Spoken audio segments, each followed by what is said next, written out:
Camaro, Maria, no, you became Chijaga. Go see what at that, you might be chitty, look, lay Niger, Lulini Boom Yava. I tell a Kamyama bound, would I do my General bound, would you have General Dini Benado, Mania, General me like it, Mammy like the new bound Chelsea, Terminal. Say to your major, I'll leave it to Sam. But you won't Chelsea or no move, General Nagama, new bound, don't want it, lazy love she. Don't lazy love she. Our position Ubri ne pare lot Marine Tomeson, you want don't those what I met lot of China Munity, you go with China Munity, don't those what I met again Charo, don't lazy love she literal come me or don't lazy love she. I don't lazy love tear, you won't Chelsea or no manner of move. I will sell to you, go tell it. So, allow Mania, Sa Mania, Nangan Mediani, Tell Tobian, I know Tamrani Bido. I know Tamrani, Tamroka will use you, Tower and Beat. Aram you Tobian, 2 years. So, Uri get to another main to Virginia Bido, Tamroka was Jogi, Jogo, Dwadi Leshi, Pomalia that set to Poma Kagu, Selcho, Tobian, every immunity, ye Ocho Yasi, Tamroka was you, and then Tamroka was you had 2 look by when you go and see, tell your recipe and I do the Gendomi sign, she around Yaguze, Tamalak, Yaguze, a tremor. So, Mania General Nasatoyani and Sabino, Yaguze, a tremor, no? Yaguze, a Tonla, a tremor. A deep city, Yakuza. A dollar PAB, no, that's still to you. I don't know, through it, the sale to you, Mubon, Chelsea logo, to a Chelsea or Chelsea, Yakuza to ma, the sale to you, Tamati. Piojana, the jumper, down Janduri, Chonimu, namely that, neither is a teenage AJ, the devil is only you tears or soil in a book, so we do, to Tamata, Gina. So I'm a Tamaka, you Puji, I'll tap it or tap it to tu di nangro tamrayo tu meje ya bono tu meje ya so bi do to tu ye ochoi anari all ochoi sipet sai ochoi anari ko tai mu ri ko no tai mu ri ko anne ne so bi ji nya de tai mu ri anne ne bono tat sai ya myut ne alai tat sai ne tai mu ri ko anne ne bo bya so tat sai ya tai mu ri ya chine de piin ji pyaung le phyo le shi de chine ye bo mu di bi do mi ko ren do la kaung sit ne mi mu mya ko taw lwe ye la kaung sit ochoi ano chin thong nai de so sit ochoi ye aw ma ba phit nai le lo me yin sit ochoi ye so de jinya bi bi so yin ai ba set phit le so do no to Ochoima, no? Lonjoy Kisari, Lumui Kisari, Congo Kisari, the Uson Kisari, no? Darima Town Sheet, Tiasi Kisamale, Tayoni, Poesiginima, but the Tiasi by Nule, Dua Shimbono, Sojo in Maydine Dome. No, not a car, the Seco necessary lame, Piran Chamada Kamatida, Negandamaji, Lotown, that's I'm Mula, Amazon Pita, Sashi Dialome. Era Tibura, Seco only a Chamada die, a Tiburo, Pita Tinchan and Shadulu, my boy, say only any Chamade. A time to me. You can only see only a chamber of time to me. You know, sit Ocho Yero, Bonabana Ocho the boy, Tinjaba, Ludiago, come out, Pimuku, Juno, Taniashi, a set time Mua, Ocho Yama, Sojo Machinadua, Pimu Shipina Gide, the Tiasi by Uri was silver in a Congo, Lolo yet, who Taniashi to Panasida, Swear Asa, no, name is Shinley Luta, Teenage to Luta the other, Teenage Loquin Shido. So, that was also a Jinaraga, Yakaya Jinabula, Guma Jinara, so Migomo. Guma Jinara Mubau, bigger than Nanik Dremale, a Jinika Jinagabare, a Jinika Jinagaba, bigger Ganetuma. Bigger than Suya Ganetuma, Tamaro Suya Ganetuma, through Jinika Jinagabare, Jinaka beaten now, the Chumuri, Jinara Jinaga, Chumuri Piamayabau, the Chumuri of Pianyara, Shiva. A good head at Jinabo, Goa Jinaro, Tamara Umialan, ye, Suya Democracy Suya Letema. So you mute Chelsea help Gina like that, no? Or Mupine like the Kujizo, I don't think be that many to be that Mava, Kachima so in some Braban, Shueku, Enjayang, Solo, Chipui. Tujaraga, the Nearego, Socho Ilugina me, some Braban, Shueku, Enjayang, Solo, Chipuru Gina me, Lizalo Muri, Mapao, Lizalo Muri, Mapao, no? So Lizaro better Maparo, oh, Lizaro Munit of Mogo, Lizaro Munit of Mogo, the Munity Matera. The immunity chief will was in Pamwali Palamo, no, solo so in Jayanu, Shukuru, some Brabano Dema, Liza Palimelo, you saw it, no, KIA, Ochui, Opinion, but tell me, Pakan Barole, a tether, material, Pakan material, Pakan Barole, material. So Pakan sells you those Lumia, through you sat Hadalam, the Pakan material, Kachin. Kayaro, Sharo, pass on me say, I don't you, Kayama Tabare. Majagamale ate at the Mua Piayabushi, the general theatre. But also, the Mua Piano, I don't you, Sharo pass on me say, don't you at the Mua, Majagama Piano, အဲ့အတွက်တက်ကထိုးစစ်ဆင်ဖို့လည်းပြင်းနေပြီဘယ်မျိုးလဲဆိုတော့ကျွန်တော်မပြောလို့သေးဘူးပေါ့နော်တေချာတော့ရတော့သိမကြတော့ဘူးကြားတယ်တခါကရင်မှာဆိုရင် concrete ဂျိုင်းစီကြီး concrete ဆိုတာမြို့ပေါ်ကတော့ okay တယ်နယ်လေးတွေကပြဿနာရှိတယ်ရွာလေးတွေမြို့ဟိုတိုက်နေအစဉ်ရွာလေးတီးတီးလေးတွေပြဿနာရှိတယ်နော်အဲ့တော့ဂျိုင်းစီကြီးလည်းလာလို့ပါပဲနော်အဲ့တော့တခါချင်းပြည်နယ်ဆိုရင်ကပတ်လက်ထပ်ပလဝတွန်းစံမင်းတပ်မတူပြီးဖလန်းနော်တော်တော်များပြီပါတယ်အဲ့တော့ရှင်းပြတော့အခုဆိုရင်ဖလန်းတို့ဘာလို့လဲမကြခင်ရတော့မယ်ပေါ့နော်သိမကြတော့ပါဘူးဖလန်းတို့ဘာလို့ဆိုမကြခင်ရတော့မှာဆိုတော့နီးလာပါပြီစကိုင်းကြတော့ကောလင်းပင်လယ်ဘူးခင်ဦးဝက်လက်ကနီတပည့်ရင်ပလဲအင်းတော်စားရှိတဲ့မြို့တွေပေါ့ဒါနော်စကိုင်းကြတော့အဲ့မြို့တွေရွှေဘိုးတို့ဘာလို့တော့ပါမလာဘူးပေါ့ထူးကြတာရွှေဘိုးတို့ဘာလို့ပါမလာဘူးစကိုင်းရွှေဘိုးတို့ဘာလို့ပါမလာဘူးအခြားတချို့နေရာတွေလည်းမပါသေးဘူးပေါ့နော်ဆိုတော့တခါမကွေးဆိုရင်ပေါက်မြိုင်စောထီလင်းရေစကြူဒီမျိုးတွေပြောတယ်ဟိုနဲ့ဆက်ပြီးတော့ဟိုဘာခေါ်လဲဒီအေယာရီတိုင်းနဲ့ချိတ်ဆက်နေတဲ့ဘကိုးအေယာရီနဲ့ချိတ်ဆက်နေတဲ့ပသိမ်ဝယ်လမ်းမကြီးပေါ်ကနေမြေတချို့နေရာလေးတွေကိုသူတို့မထည့်သေးလားတော့မသိဘူးပေါ့စောင့်ကြည့်အောင်ဟောတာလေမန္တလေးဆိုရင်ငစွန်ထူးထူးဆန်းမန္တလေးကတော့တမျိုးတဲ့ငစွန်တမျိုးပဲကျန်တော့ကြည့်ရတာမတရားတို့တပိတ်ချင်းတို့အကုန်လုံးတိုက်ကပြန်သိမ်းပြီးသားဖြစ်တဲ့အတွက်ဒီငစွန်တစ်ခုကတ်ကျန်တယ်ငစွန်ကျန်တယ်မြင်းကြံအောင်လို့သူမထည့်ဘူးပေါ့နော်ဒါအစင်ပြေသလားတော့မသိဘူးဒါရခိုင်မှာဆိုရင်တော့အားလုံးသိတဲ့အတိုင်းပဲရမ်းပြဲပေါက်တော့ပုံနှကျိုးရသိတောင်ကွမောင်းတော်ဘူးသီးတောင်ကြောက်တော်ပြီးတော့မင်းပြားမြေပုံမြောက်ဦးတန်တွဲအမ်တောင်ကုတ်ရှိသမျှမြို့တွေရှင်14မြို့ရခိုင်16မြို့နဲ့ရှိတယ်14မြို့ကြီးညာပလိုက်တယ်စေအုပ်ချိုးကြီးအခုလည်းဒီရက်ပိုင်းမှာတက်ကလေချောင်းနဲ့ဟိုလေ့ကျင့်ပြန်တန်းပြီးတော့ပြစ်ခတ်မှုတွေလေ့ကျင့်ပြန်တန်းပြစ်ခတ်စမ်းသပ်ပြစ်ခတ်မှုတွေလုပ်တယ်ရခိုင်ပြည်နယ်ထဲမှာတန်တွဲငပလီတို့ဆိုရင်စမ်းသပ်ပြစ်ခတ်မှုတွေလုပ်တယ်မြောက်ဦးကိုပြစ်တယ်အမ်ကိုပြစ်တယ်စသဖြင့်ပေါ့သူကဘယ်နေရာကတမတော်ရဲ့တကယ်ထိုးစစ်ဆင်မဲ့လေချောင်းနဲ့ပဲထိုးစစ်ဆင်သေးတယ်မြေပြင်ထိုးစစ်ကိုမစသေးဘူးပေါ့တိုးတော့လေချောင်းနဲ့ထိုးစစ်ဆင်နေကြမှာလဲအပြည့်အဝထိုးစစ်ဆင်နေဖို့လည်းဒါစမ်းသပ်ပြစ်ခတ်မှုတွေလုပ်တယ်ပေါ့စမ်းသပ်ပြီးလေ့ကျင့်ကွင်းလို့သဘောထားစမ်းသပ်တယ်ပေါ့အဲ့မှာအေးရှိတဲ့နေရာတွေကိုတိတိကျကျနီးပါးပြစ်ပြတာတွေ့ရတယ်အေးရှိတဲ့နေရာတိတိကျနီးပါးပြစ်ပြတာတွေ့ရတယ်ဘာလို့ဆိုအေးရှိတဲ့နေရာတွေရဲ့တချို့ data အချက်လက်တွေကိုရှင်းပြရင်တော့လက်ဆောင်ရထားတယ်လို့ကြားတယ်လက်ဆောင်ရထားတယ်နိုင်ငံတော်ကလက်ဆောင်ရထားတယ်လို့ကြားတယ်နေမြေဒီ Google Map ပင်တွေထောက်ထားတယ်တချို့နေရာတွေလက်ဆောင်ရထားတယ်လို့ကြားတယ်လက်ဆောင်ရထားတယ်အဲ့လက်ဆောင်ရတဲ့အတိုင်းပဲအဲ့လက်ဆောင်နဲ့တလုံးပြီးလုံးပြစ်ကျွေးပြနေတယ်အေးကိုပေါ့နော်အဲ့လိုပြစ်နေရတွေ့ရတယ်အေးတွေတော့ထွန်းရတဲ့အုပ်စုကတော့ဘွားပြစ်တော့တဲ့သဘောတော့ရှိတယ်နော်ဒါမကြခင်မှာလဲထိုးစစ်တွေလာလိမ့်မလို့ယူစတယ်ရခိုင်ပြည်နယ်နော်ရှမ်းမှာဆိုရင်နံပါတ်2မဘိန်းကုတ်ခိုင်နမ်ခမ်းသိန်းနီကွန်းလုံနမ်ဆန်မန်တုံဟိုပန်လောက်ကိုင်ကုန်းချမ်းမိုးမိတ်ကြောက်မဲတီဘောမိုင်းလားအဲ့မှာထူးကြတာမိုင်းလားလိုနေရာမျိုးပါလာတယ်ဟိုပန်လိုနေရာတွေပါလာတယ်ပေါ့နော်လောက်ကိုင်ကတော့ဒါလောက်ကင်ကုန်းချမ်းကတော့အားလုံးသိပြီးသားပေါ့နော်ဆိုတော့အဲ့ဒီပါလာတယ်ပေါ့နော်ဆိုတော့ကောင်းလုံတို့ဘာလို့ဒါကြီးပါလာသိန်းဒီအဲ့မှာထူးခြားဆုံးကခုနဒီမိုင်းလားပါလာတာရယ်ဟိုပန်ပါလာတာရယ်ဟိုပန်တို့မိုင်းလားတို့ဆိုတာကဝတို့မိုင်းလားတို့နေတဲ့နေရာတွေဒီနေရာကြီးလည်းထည့်ထားတာတွေ့ရတယ်ဒါတွေကိုရပောင်း90အတွင်းမှာဒါစစ်အုပ်ချုပ်ရေးပဲအဲ့နေရာတွေမှာစစ်အုပ်ချုပ်ရေးအမိန့်နဲ့ဥဆောင်အုပ်ချုပ်မှာဖြစ်တဲ့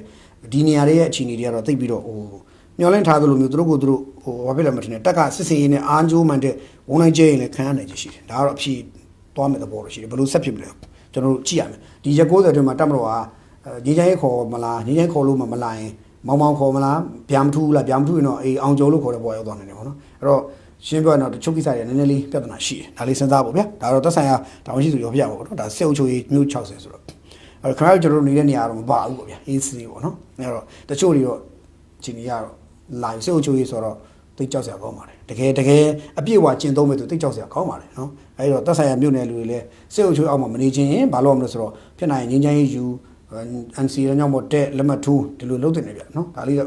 ့ပြောချင်တာပေါ့အဲ့တော့တချို့မြို့တွေတော့မပါသေးတဲ့မြို့တွေရောထူးခြားတာတွေ့ရတယ်တချို့မြို့တွေတော့မပါသေးဘူးတခါတစ်ဖက်မှာလည်းဘာရှိလဲဆိုတော့ကျွန်တော်တို့ကဒါကိုပြောနေမှာတစ်ဖက်မှာလည်း PDF တွေအလင်းဝင်လာတဲ့သတင်းကဒီနေ့ဆိုရင်ပေါ်လို့ရိုက်နေပါတယ်ဒီနေ့ဆိုရင်ဒါမန္တလေးမှာ PDF အယောက်900ကျော်အလင်းဝင်918ယောက်လို့သိရတယ်မိန်းကလေးယောက်ျားလေးအမျိုးစုံပါပါတယ်ယောက်ျားလေးတို့ပုံများပါတယ်လက်နက်တွေခဲရန်တွေပါတယ်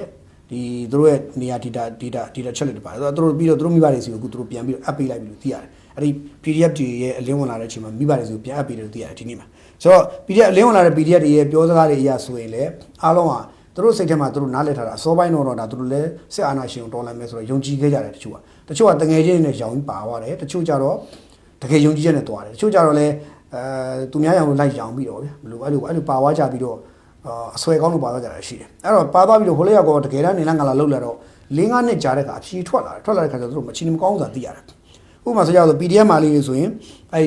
PDF နယ်မြေထဲမှာအရမအချင်းခံရတာရှိတယ်ယောက်ျားတွေဘောင်းစောဝိုင်းပြီးအဟွာပြုတ်ခံရတာရှိတယ်ပြီးလို့ရှိရင်ဟိုဘာလဲဆိုတော့ဟိုနိုင်ချင်းခံရတယ်မနိုင်ချင်းခံရတယ် တခါပြီးတော့စားနေကပြပြဝမရတာဖြစ်တယ်စစ်ပွဲတွေမှာရှေ့ကိုထိုးတင်တာခံရတာရှိတယ်ထိုးကျွေးခံရတာရှိတယ်မျိုးစုံပေါ့ဗျာအဲ့လိုသူတို့တွေဒီလူမဆန်တဲ့ဖြစ်ရပေါင်းစုံသူတို့ရင်ဆိုင်ခဲ့ရတဲ့အခါကျတော့သူတို့လည်းသိလာတယ်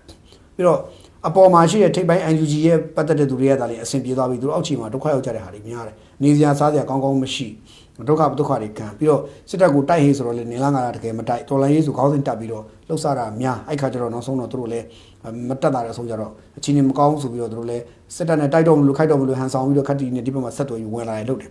တက်ကလည်းအခုဆိုရင် PDF တွေညီငယ်ညီမငယ်တွေကိုပြန်ဝင်လာစေခြင်းနဲ့စိတ်နဲ့သူတို့ကလည်းဆက်သွယ်ရန်လိပ်စာတွေကိုနိုင်ငံမှာသတင်းစာတွေတရားဝင်ကြီးညာနေတယ်ကျွန်တော်တို့လည်းအဲ့သတင်းစာမှာကြီးညာထားတယ်တွေ့ပါတယ်ကြီးညာနေတယ်တော့ကြီးညာတယ်ပြီးတော့ကျွန်တော်တို့ဖုန်းတွေကို message ပို့နေတယ်ကျွန်တော်တို့ရဲ့ဖုန်းတွေကို message တွေပို့တယ်ခင်ဗျားတို့ဖုန်းတွေကိုဝင်လာမသိဘူးကျွန်တော်ဖုန်းတွေကို message တွေအမြဲဝင်တယ်နိုင်ငံတော်ဖိတ်ခေါ်နေပြီဖြစ်တယ်ပြန်ဝင်လာကြဖို့ဆိုတာမျိုးဖုန်းတွေကို message တွေလွှတ်တယ်တောက်လျှောက်လွှတ်တဲ့အတွက်ကျွန်တော်တို့လည်းအဲ့ဒါမြင်နေရတယ်အဲ့တော့ PDF တွေထဲမှာရှိတဲ့တချို့ညီငယ်ညီမတွေဖုန်းသုံးဝင်ရတဲ့လူတွေလည်းဒါလေးမြင်ပါပဲမြင်တဲ့ခါကျရင်တို့ကကြည့်ပြီးတော့အော်အေးငါတို့ခေါ်နေငါတို့ဝင်ကောင်းမလားဆိုတဲ့အတူမျိုးတို့မှလည်းဝင်လာမယ်အဲ့ချာဝင်လာတာအခုလည်း900ကျော်ဝင်လာတယ်919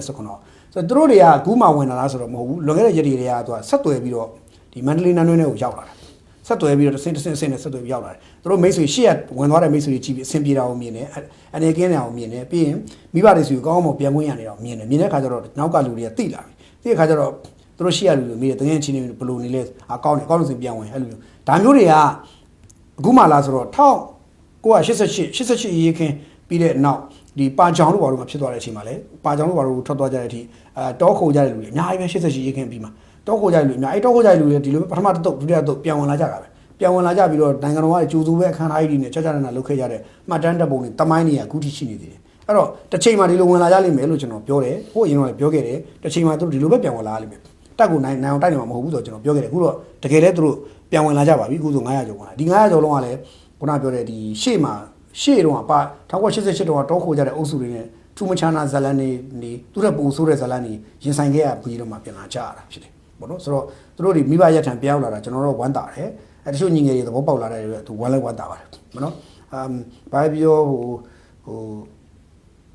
မတည်ဘူးအသက်မတည်ဘူးမိသားစုတွေနဲ့ပျော်ရွှင်ပြန်ပြီးစုံစည်းခွင့်ရတယ်နိုင်ငံတော်ကလည်းပြန်ပြီးကောင်းအောင်ကြိုးဆိုတယ်အသက်တော်သူတို့ပြန်ပြီးချီးမြှောက်တာလုပ်တယ်ဒါလေးကောင်းတဲ့ကိစ္စပါနော်ဆိုတော့ဒီလူတွေအကုန်လုံးလူငယ်လေးတွေအကုန်လုံးကျွန်တော်ရှာတဲ့တော်တွေကျွန်တော်လွှတ်ထားပါတယ်လွှတ်တော့ကျွန်တော်လူငယ်လေးတွေအကုန်လုံးကြည့်တော့လေငယ်လေးတွေပါဗျာသူတို့မှလည်းအနာဂတ်လေးတွေရှိတယ်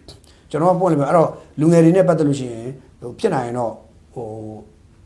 နိုင်ငံတော်ရဲ့ဖိတ်ခေါ်နေတဲ့အစီအစဉ်ကတော်တော်ကောင်းတယ်ဟိုဖြစ်နိုင်ရင်တော့ဘာလို့ဆိုကျန်တဲ့ပြည်ရဲ့ညီငယ်ညီမငယ်လေးပြန်ဝင်လာကြတာကောင်းမယ်ဘာလို့လဲဆိုတော့ကျွန်တော်ဒီညမှာရိုးရိုးလေးပဲဟိုဘာဖြစ်တာပေါ့နော်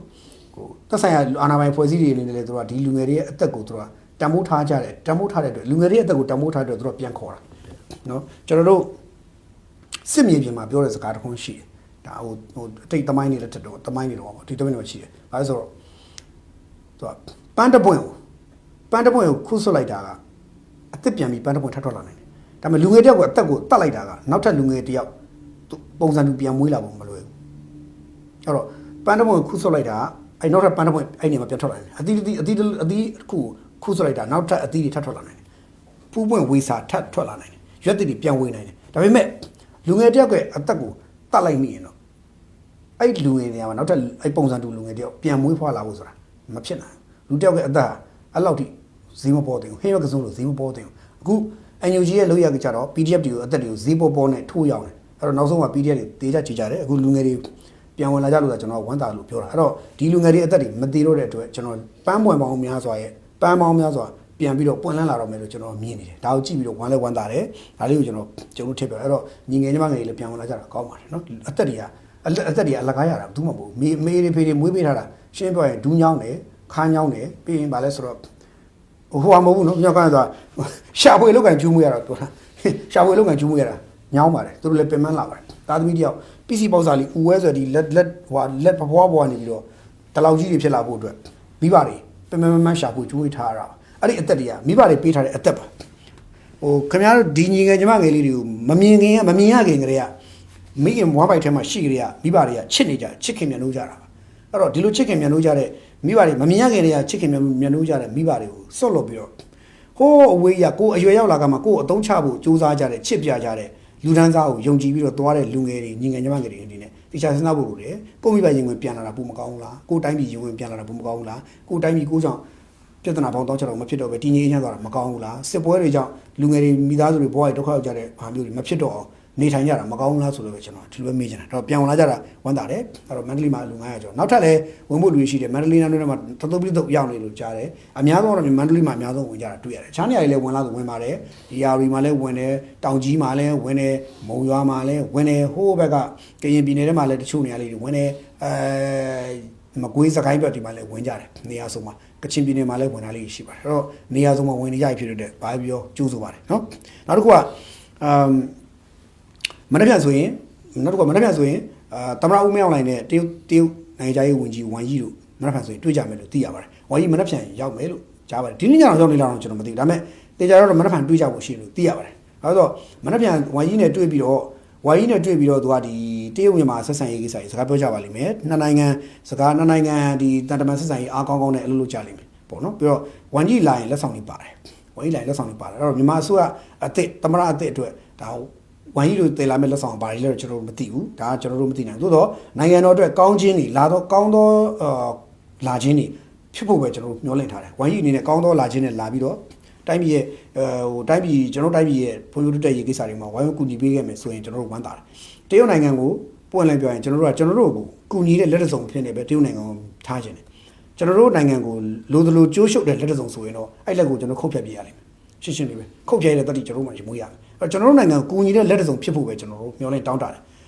မကူညီဘဲနဲ့ကြိုးရှုပ်တဲ့လက်ဆိုရင်တော့ကျွန်တော်တို့ဒါတော့လက်ခံကြမှာမဟုတ်ဘူးအဲ့တော့တရုတ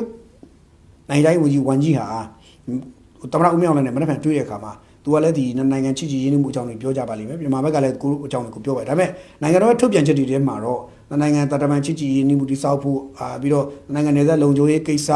ကြားဖြန့်ခေါ် online လိမ်လည်မှုကိစ္စတွေနှိမ်နင်းမှုကိစ္စနယ်စပ်ဖြတ်ကျော်ရာဇဝမှုကိစ္စစသဖြင့်ပေါ့ဗျာဒါတွေပြောကြပါလိမ့်မယ်နောက်ကြောက်ဖြူကူမင်းထားလန်ကာလန်စီမံကိန်းတွေနိုင်ငံကြားရှိမှစီမံကိန်းတွေပေါ့ဗျာအဲဒီတော့ခေါင်းစဉ်ရလို့ပေါ့နိုင်ငံစီမံကိန်းတွေနောက်တစ်ခါဒီ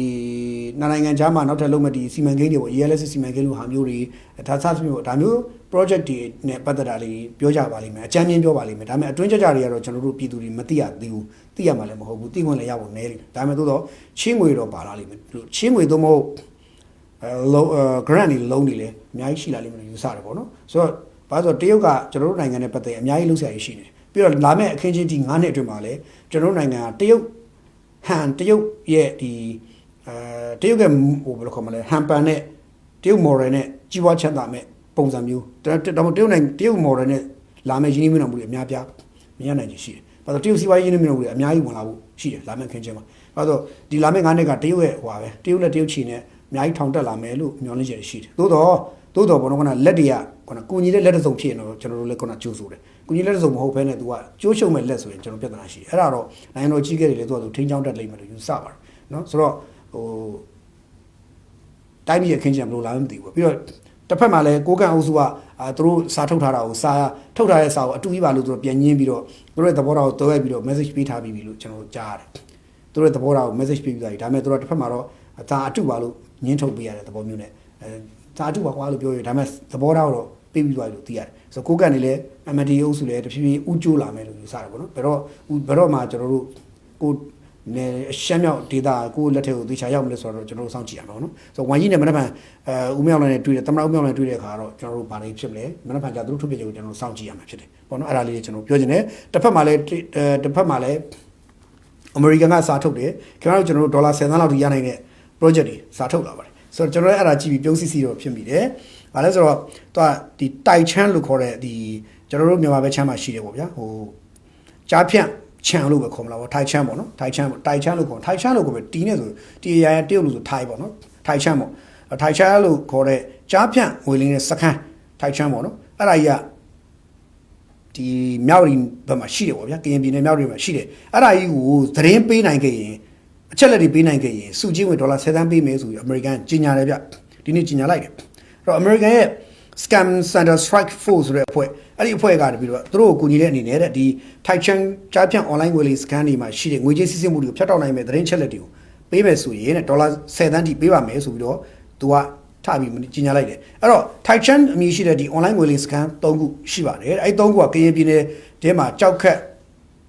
ဒါမှမဟုတ်ကြောက်ခက်သို့မဟုတ်ကိုဆိုင် သို့မဟုတ်ကိုဆိုင်သို့မဟုတ် type ဆိုချန်ဆုံအစမျိုးနာမည်တွေသူပြောတယ်ဗျကျွန်တော်လည်းသူတို့တွေတရုပ်စာတွေဖတ်တတ်ဘူးအဲ့တော့သူက Taichan 1.0 ကကြောက်ခက်မှာရှိတယ်လို့ပြောတယ်ပေါ့ဗျာနောက်တစ်ခုကသူက GPS တွေနဲ့ထုတ်ပေးတယ် GPS တွေ coordinate သူ့ရဲ့ဟောပေါ့နော်နေရာတွေတရှိတဲ့နေရာတွေကိုသူက coordinate တွေနဲ့ထောက်ပြီးတော့သူကထုတ်ပြန်ထားတာတွေ့ရတယ်အဲ့ဒီနေရာတွေမှာကြားဖြန့်ခေါ် online လေးစကန်တွေရှိပါတယ်ဆိုပြီးတော့ဒါကိုလည်းညှို့ထိုးတယ်အဲ့တော့ဒီအထက်မှာ American နိုင်ငံသားတွေဒီကနေပြီးတော့လိန်လိုက်လို့ American နိုင်ငံသားတွေနော် cryptocurrency တွေထိခိုက်နေတာမှုအကြီးကျယ်ရှိခဲ့ပါတယ်ရှိခဲ့ပြီးတော့ဘယ်လောက်ဆုံးရှုံးလဲမေးရင်ဒီ2025တနှစ်ထဲမှာပဲ American နိုင်ငံသားတွေကဒေါ်လာ9.2 ဘီလီယံထိ9.2 ဘီလီယံထိဆုံးရှုံးခဲ့ပါတယ်ဒါကြောင့် American ဟာဒီလိုဆုံးရှုံးမှုတွေဖြစ်တဲ့အတွက်သူ့နိုင်ငံသားဆုံးရှုံးမှုကာဝယ်ဆောက်ရှောက်တဲ့အနေနဲ့စုကြီးတွေထုတ်ပြီးကမ်းလှမ်းတာဖြစ်တယ်ဆိုပြီးပြောပြီးတော့သူကသူတို့အနေနဲ့လည်းဤပညာအရဒီ Telegram channel တွေနဲ့ website တွေကစသဖြင့်အဲ့ဒါပေါင်း903ခုပိတ်သိမ်းတာတွေသူတို့လုပ်ခဲ့ပြီပေါ့ပြီးတော့ကမ္ဘောဒီးယားမှာရှိတဲ့ငွေလင်းစခန်းတွေနဲ့ပတ်သက်ရင်လည်းကမ္ဘောဒီးယားလွှတ်တော်အမတ်အဆင့်ပုဂ္ဂိုလ်ပါတဲ့ဟာကိုပေါင်းသူကပိတ်တန်ခတ်ပိတ်ဆို့မှုတွေစလုပ်ပါပြီဆိုကြီးညာတယ်လွှတ်တော်အမတ် Khor An ပေါ့နော် Khor An တို့အုပ်စုရဲ့ကွန်ရက်ကိုပါတန်ခတ်ပိတ်ဆို့မှုတွေလုပ်ပြီးဆိုပြီးပြောတယ်အဲ့တော့ဒီ Taichan နဲ့ပတ်သက်ပြီးတော့သတင်းပေးဖို့မယ်ဆိုရင်တော့တဲ့သူတို့ရဲ့ email ရှိတယ်အဲ့ဒီ email ပေးဖို့ပါဆိုပြီးတော့ကြီးညာတယ်ဗျဆိုတော့ဒီ Taichan ကဘယ်မှာရှိရလဲဆိုတော့များကရင်ပြည်နယ်ဒီ KNU တို့ KNLA တို့ KNU တို့ DKB တို့ BGF တို့KRL PC တို့အဲ့ဒီတရင်ပြည်နယ်အဲ့ဒီအုပ်စုလက်နက်ကိုင်အုပ်စုတွေကြီးစုကနေပြည်ထဲမှာပြောရရင်တော့ DKB ကြီးစုကနေပြည်ထဲမှာပိုရှိနေတယ်ဒေါ်လာစံပေးမယ်လို့ပြောရင်ခင်ဗျာပို့လည်းပြောရင် American ဒီစာအုပ်ထုတ်ပြန်တယ်ဆိုတာကျွန်တော်ပြုံးမိတယ်ဘာလို့ဆိုတော့ဘာပြုံးလာလဲဆိုတော့ဒီ data တွေ American မသိဘဲနေမလားပေါ့မသိဘဲနေမလားဆိုတော့ American ကောင်းကောင်းသိပါလိမ့်မယ်ပြီးတော့ဒေါ်လာ7သန်းပေးမယ်လို့ကမ်းလှမ်းလိုက်တာကသူလက်နက်ကိုင်အုပ်စုသူ့ရဲ့လက်ဝဲကံဖွဲ့တစ်ဖွဲ့စီကိုသူညီညွတ်နေတဲ့ပုံပေါ်တယ်ဒီသတင်းတွေကို KNU ကလူတွေကပေးလို့မရဘူးလား KNU တွေပေးနိုင်တယ် BGF ကလည်းပေးနိုင်တယ် DKB ကလည်းပေးနိုင်တယ်သူတို့ဒါလွတ်ကင်းသွားမယ်ဆိုရင်သူတို့ကဒါဒီပြစ်မှုကြီးထဲမှာငါတို့က American ရဲ့ radar တွေကနေလွတ်မယ်ဆိုရင်ငါတို့ဒေါ်လာ7သန်းလဲမဟုတ်ဒီချက်မှမပေးလဲငါတို့ data ပေးမယ်ဆိုပြီးတော့ပေးချင်တဲ့လူတွေအများကြီးပေါ်လာအောင် American ကရှင်းပြောနေငစားချပေးလိုက်တယ်လို့ကျွန်တော်မြင်တယ်အဲ့ထက်မှာဘယ်သူတွေကဒီထက်အချက်လက်ကိုအချင်းချင်းပြန်ဖော်ပြီးတော့ဘုဘကူပေါက်ကြားစီမလဲပေးမလဲဆိုတာစောင့်ကြည့်ရမယ်အဲ့တော့ DKB ကလုံမှာလား BGF ကလုံမှာလား KNU KNL ကလုံမှာလားနောက် KNU PC ကလုံမှာလားကျွန်တော်တို့စောင့်ကြည့်ရမယ်ပေါ့နော်ပြီးတော့တစ်ဖွဲ့ချင်းစီအောက်ကတချို့အဖွဲ့တွေအချင်းချင်းကြားမှာပြန်ပြီးတော့ငါအမှုလုပ်ရင်ပြီးတော့ကျွန်တော်ထိုးထည့်မယ်ကွာဆိုပြီးတော့ဒီဖော်ကောင်ပိုင်းညုံတွေဘယ်သူတွေလောက်ကြမလဲဆိုတာကျွန်တော်ကြည့်ရမယ်ဘာလို့ American ဒါကိုလိုချင်လို့တမင်လောက်တာပြီးတော့တစ်ဖက်မှာမြန်မာပြည်ကိုတရုတ်နိုင်ငံတိုင်းဝန်ကြီးဝန်ကြီးရဲ့ခီးစဉ်ရှိနေတဲ့အချိန်မှာဒါကိုအားနဲ့အဲနဲ့သူကဒီသတင်းကိုအချိန်ခတ်တီနဲ့ထုတ်ပြန်လာတာတွေ့ရတယ်ပြီးတော့တရုတ်နိုင်ငံသားဝန်ကြီးကလည်းထိုင်းမှာဖြစ်ဖြစ်ကမ္ဘောဒီးယားမှာဖြစ်နိုင်ငံလုံးနဲ့ဆွေးနွေးခဲ့တဲ့ကိစ္စတွေအတိုင်းမှာတူညီသွားဆွေးနွေးခဲ့တဲ့ကိစ္စကဘာလို့မင်းဒီကြားဖြန့်ခေါ် online လိမ်လည်မှုကိစ္စတွေကိုအတူတူကပူးပေါင်းနိုင်နေချမယ်ဆိုတဲ့ဟာမျိုးတွေဆွေးနွေးခဲ့ကြတယ်အဲ့တော့မြန်မာပြည်လာရင်လည်းအဲ့ဒါပါမယ်ဆိုတော့အဲ့ဒီမှာအမေရိကန်ကလည်းဒီနယ်ထဲမှာ Taichan မှာဒါတွေရှိတယ်ငါ့ကိုသတင်းပေးနိုင်ငါဒေါ်လာ7ပေးမယ်ဆိုပြီးတော့ငါစာချပေးလိုက်တာကိုကလေးကဒါတွေကနိုင်ငံရေးတွေမှာကြားဖြန့်နိုင်ငံရေးကစားကွက်ထဲကစားကွက်ထဲကပွန်လေးတွေသို့မဟုတ်မြင်းတွေရထားတွေဖြစ်နေတာတော့တွေ့ရတယ်ဘယင်မတော့မဟုတ်ဘယင်တော့မဟုတ်အဲ့တော့စောင့်လို့ကြည့်ရမယ်အမေရိကန်နဲ့တရုတ်ရဲ့ဂျားမှာညက်နေတဲ့ဒီ online လိမ်လည်မှုကိုကြားဖြန့်ကိစ္စကမြန်မာဂျားမညက်ဖက်နဲ့ဘယ်လိုပပနဲ့မြန်မာအစိုးရရှောင်ထွက်ပြီးတော့ထင်းချောင်းမလဲဒါစောင့်ကြည့်ရမယ်ဝါတော့သူ့ချီမှာတရုတ်ကတောင်းရင်အကုန်ပေးနေရတာဝါတော့အကုန်ပေးနေရတာမြန်မာအစိုးရလည်းတရုတ်တောင်းရင်အကုန်ပေးနေရတာပဲနော်ဟိုထိုင်းကလည်းပေးနေရတာပဲနော်အဲ့တော့ကျွန်တော်တို့ကဒီကိစ္စကိုစောင့်ကြည့်ရမယ်အဲ့တော့ကြားဖြန့်ခေါ် online လိမ်လည်မှုကလည်းပတ်စံတွေရထားခဲ့တယ်တော်လည်းရထားခဲ့တယ်လက်နက်ကင်ခေါင်းဆောင်တွေခင်ဗျားတို့တွေတော့သိအနေများနေပြီခင်ဗျားတို့ danger ဖြစ်နေပြီနော်အမေရိကန်ကလည်းစောင့်ကြည့်တယ်တရုတ်ကလည်းစောင့်ကြည့်တယ်မြန်မာအစိုးရကလည်းစောင့်ကြည့်တယ်အားလုံးပေါင်းပြီးခြုံကြည့်ပြီးခံရပြီဆိုတော့ခင်ဗျားတို့တည်းမှာကိုလွတ်အောင်ယုံနိုင်မယုံနိုင်ရင်တော့အကုန်လုံးညက်ပြီးတော့တခုခုမှတော့ပြားလိမ့်မယ်လို့ကျွန်တော်မြင်တယ်နော်အဲ့တော့စောင့်ကြည့်ကြတာပေါ့လို့ပြောရင်းနဲ့ကျွန်တော်ဒီနေ့လည်းလောက်ပဲဆုံးသက်ချင်ပါတယ်အားလုံးပဲကိုညသားသိရှိပါတိုက်ပေါ်စေနာမထားပါသစ္စာရှိပါကိုယ်နိုင်ငံသားချင်းချင်းအပြန်အလှန်တပ်ဖြတ်နေကြတာကိုလက်ခုပ်လောက TV ပျော်နေတဲ့လူမိုက်လူရန်ကလူသက်အချမ်းဖက်အားပေးသမားခမားဖြစ်နေသလားဆိုတော့ပြန်လဲမေးခွန်းထုတ်ပါလို့ပြောရင်းနဲ့ဒီနေ့လဲပေါ့နော်တရက်ကျွန်တော်တို့ဒီနေ့လဲကျွန်တော်တို့တရက်နီးလာခဲ့ကြပြီပေါ့ဗျာ